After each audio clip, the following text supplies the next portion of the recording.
శ్రీమద్ రామాయణము అయోధ్యకాండ 2వ సర్గ. శ్రీరాముని యువరాజుగా చేయుటకు ప్రజలు సమ్మతించుట. తతః పరిషదం సర్వాం ఆమంత్ర్య వసుధాధిపః హితముద్దర్శనం చైనం ఉవాచ ప్రదితం వచనచః. సామంతరాజులు మొదలగు వారు అందరూ సుఖాసీనులైన పిమ్మట ఆ అయోధ్యాధిపతి సదస్సులను అందరినీ సంబోధించుచు ఎల్లరుకును అపరిమిత సంతోషమును గూర్చునట్టి హితకరమైన విషయమును మేఘగర్జన వలె గంభీరమైన స్వరముతో ప్రకటించెను. ఆ ధ్వని దుందుభి స్వనము వలె నలుదిశలా ప్రతిధ్వనించుచుండెను. ఆ మహాస్వరము మహారాజస్థాయికి తగినట్లు నిండుగా ఉండెను.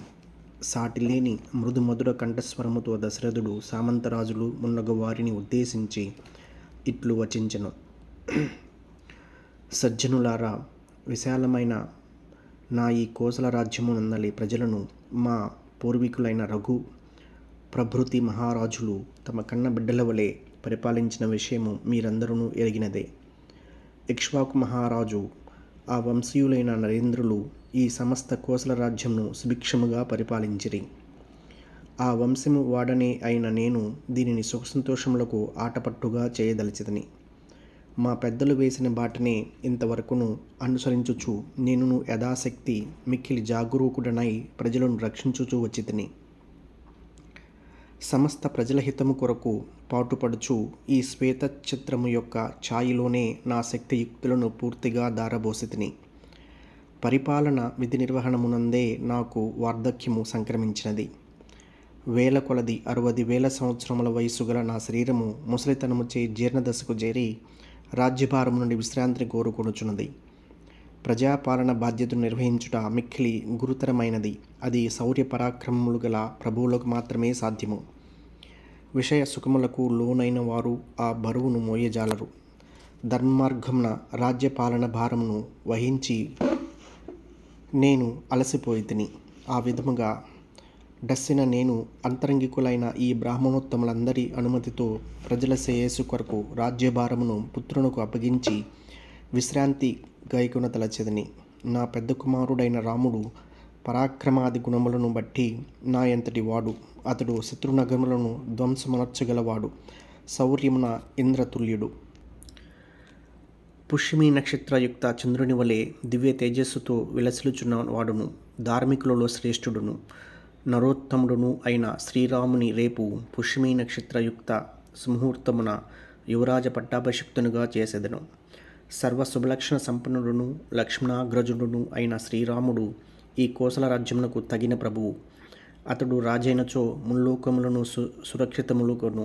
నేను చిరకాలము నుండి వహించుచూ వచ్చిన ఈ రాజ్యభారమును నా జ్యేష్ఠ కుమారుడైన శ్రీరామునిపై ఉంచెదను. తత్ఫలితముగా భూమండలమునకు శ్రేయస్సు చేకూరును, నాకును విశ్రాంతి లభించును.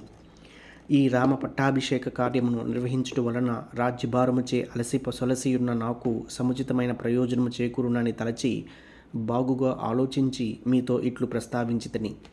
ఇది మీకు నచ్చినచో నాకు అనుమతి నిండు మరియు నా కర్తవ్యమును తెలుపుడు. శ్రీరాముని యువరాజును చేయుట నాకు ప్రీతికరమైన విషయము అయినప్పటికీ ప్రజలకు హితకరమైనది మరి ఒకటి ఉన్నచో ఆలోచింపుడు. ఏలనన పక్షపాతరహితులైన మధ్యస్థులు బాగుగా చర్చించి నిర్ణయించిన విషయము మిక్కిలి ప్రయోజనకారి కదా. ఈ విధముగా పలుకుచున్న రాజును చూచి సభలోని సామంతరాజులందరూ సంతసించిన వారై వర్షించుచున్న మేఘమును చూచి క్రేంకారములు చేయుచున్న నెమళ్ల వలె ఆనందంతో దశరథుని అభినందించిరి. అంతటా ఆ సభలోని వారెల్లరూ హర్షాతిరేకముతో అభినందన ధ్వనులను గావించిరి. వినసంపుగానున్న ఆ ధ్వనులు రాజభవన గోపురమును కంపింపజేయుచున్న వాయున్నట్లు సభ ఎంతటను మారుమ్రోగెను.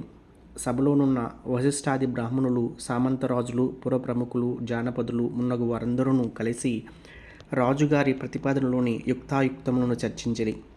ధర్మార్థములను బాగుగా ఎరిగిన దశరథుని మాటలలోని ఆంతర్యమును వారు గ్రహించిరి. ధర్మార్థములను ఎరుంగుటయనగా వార్ధక్యమునున్న రాజు రాజ్యభారమును యువరాజును అప్పగించుట, ప్రజల శ్రేయస్సును విస్మరింపుకుండుట. రాజుగారి ప్రతిపాదన దేశాలోచితమైనదని దేశకాలోచితమైనదని ఏకాభిప్రాయమునకు వచ్చిరి. దీనిని గూర్చి ఎవరికి వారు తమలో తాము ఆలోచించుకుని తమ నిర్ణయమును వృద్ధుడైన దశరథ మహారాజునకు ఇట్లు తెలిపిరి. ఓ మహారాజా, వేల కొలది సంవత్సరములు వయస్సు గల వృద్ధుడువు నీవు కనుక రాజ్యమును పాలించుటకు వెంటనే అన్ని విధములుగా అర్హుడైన శ్రీరాముని యువరాజుగా పట్టాభిషిక్తుని గావింపుము. ఆజానుబాహువు, మహాబల సంపన్నుడు, రఘువంశ శ్రేష్ఠుడు అయిన శ్రీరాముడు యువరాజ పట్టాభిషిక్తుడై శత్రుంజయ గజమును అధిరోహించి శ్వేతఛత్రాఛాయలో పురవీధులలో ఊరేగుచు వచ్చుచుండగా చూచి ఆనందింపవలనని మేమందరము మిక్కిలి విల్లురుచున్నాము. అంతట దశరథ మహారాజు సదస్సుల మాటలను విని వారి మనసులలో పొంగి పొర్లుచున్న సంతోషమును ఎరింగియు మరలా వారి అభిలాషను వారి నుండియే వినుటికై తెలియని వాని వలె ఇట్లనెను. ఓ రాజులారా, నేను చెప్పిన మాటలను వినినంతనే ఏమాత్రము మారు పల్కక శ్రీరాముని యువరాజుగా కోరుకునుచుంటిరి. అది సరే, మొదట నా సందేహమును తీర్పుడు. నా పరిపాలనకు అసంతృప్తులై ఇట్లు కోరుకునుచుంటిరా, లేక శ్రీరాముని సద్గుణ సౌందర్యముల ప్రభావమున యథార్థమును వచింపుడు. నేను ధర్మబద్ధముగా రాజ్యపాలన చేయుచుంటని గదా. నా సుఖములను సైతము ఏ మాత్రము పట్టించుకొనక మీ రక్షణ భారమునే వహించుచు ఇంతవరకును పాటుపడితిని గదా. అయినను నా కుమారుడు యువరాజు కావాలని మీరు ఎందుకు అభిలషించుచున్నారు? రాజులు, పౌరులు, జానపదులు మున్నగు వారందరూ మహోదారుడైన ఆ దశరథునితో ఏకగ్రీవముగా ఇట్లు పలికిరి. మహారాజా, నీ కుమారుడు పెక్కు కళ్యాణ గుణములకు పెన్నిది. ఓ ప్రభు, ఉత్తమోత్తమ గుణములు గలవాడును, దైవతుల్యుడును, దేశాలియు అయిన శ్రీరాముని యొక్క సద్గుణములన్నింటినీ పూర్తిగా తెలుపుదము వినుము. అవి మిక్కిలి ప్రీతికరములు, ఆనందదాయకములు. ఓ నరేంద్ర, శ్రీరాముని పరాక్రమము అమోఘమైనది. అతడు తన దివ్య గుణముల చేత ఇంద్రునితో సమానుడు. ఇక్ష్వాకు వంశపు రాజులందరిలో శక్తి సామర్థ్యములచే మిన్నయైనవాడు. ఈ లోకమున రాముని వంటి సత్పురుషుడు మరి ఒకడు లేడు.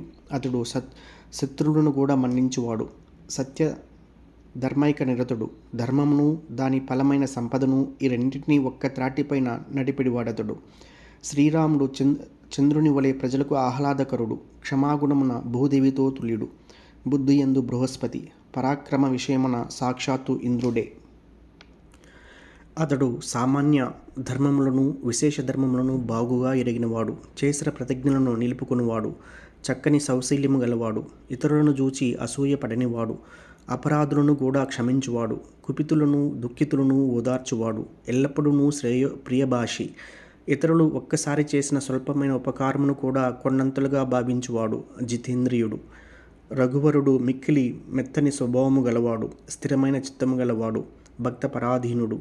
అసూయరహితుడు. అందరితోడును సత్యమునే ప్రియముగా మాట్లాడువాడు. వేద శాస్త్రాది సకల విద్యలయందును ఆరితేరినవాడు.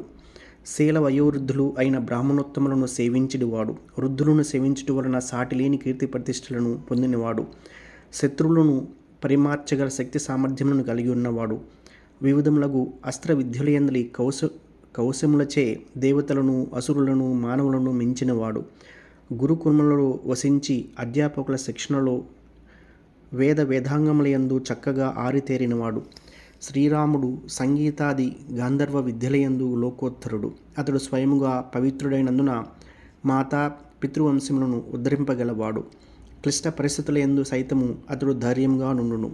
అత్యంత ప్రజ్ఞాశాలి. ధర్మార్థములను గూర్చి వివరించుటలో సమర్థులై, ఉత్తమ వంశ సంజాతులై, గొప్ప విద్యాశీలములు కలిగిన బ్రాహ్మణోత్తముల కడ బాగుగా శిక్షణ పొందినవాడు. గ్రామములను గాని నగరములను గాని పరిరక్షించుటకై లక్ష్మణునితో గూడి యుద్ధమునకు వెళ్ళినప్పుడు రఘువీరుడు విజయముతోడనే తిరిగి వచ్చుచుండును.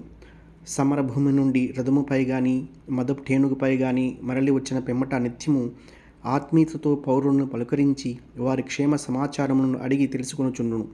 లోక మర్యాదను అనుసరించి క్రమముగా ఆ పౌరుల భార్యపుత్రులను గూర్చియు వారి అగ్ని కార్యములను గురించి, సేవకులను శిష్యులను గూర్చి తండ్రి కొడుకులను వలె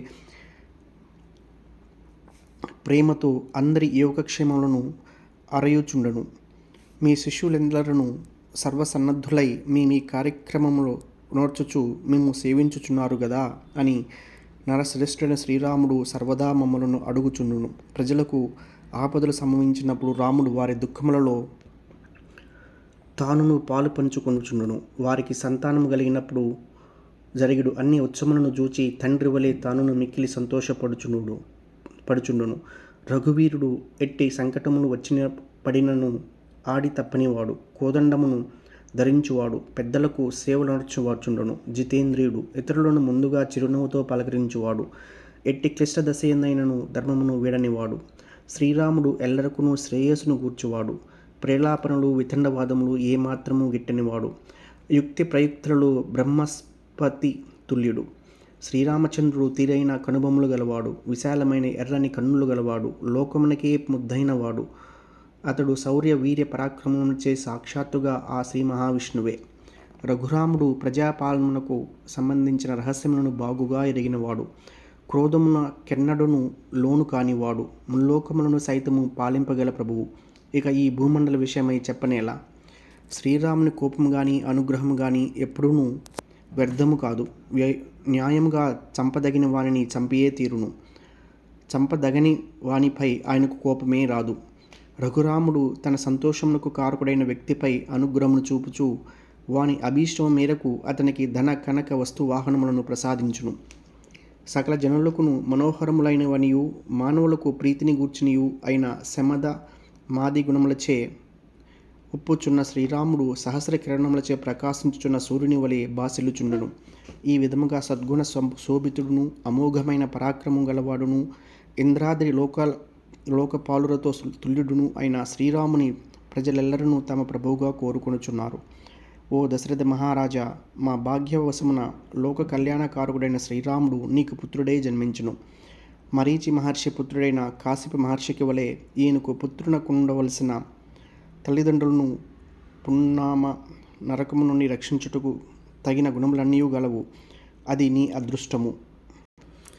గంధర్వులు, నాగులు, సురాసురులు, మానవులు, ఇతర రాజ్యములలో నగరములలో గల జనులు, కోసల రాజ్యమునందలి అంతఃపురవాసులు, పురప్రజలు, జానపదులు మున్నగు వారు అందరూ చక్కని శీల సంపదలు గల శ్రీరామునకు బలము, ఆయురారోగ్యములు కలుగువలనని ప్రార్థించుచున్నారు.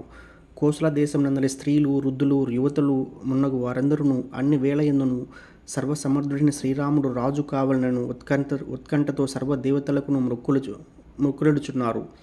ఓ మహారాజా, శ్రీరాముడు యువరాజు కావలెను అని వారు దేవతలకు చెల్లించుచున్న మొక్కులు మీ అనుగ్రహముతో సఫలమగుగాక.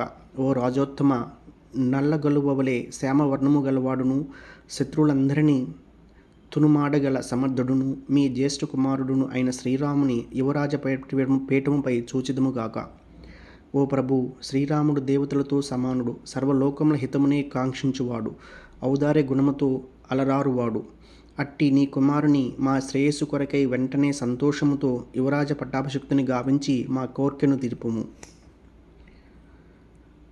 అయోధ్యకాండ 2వ సర్గ సమాప్తము.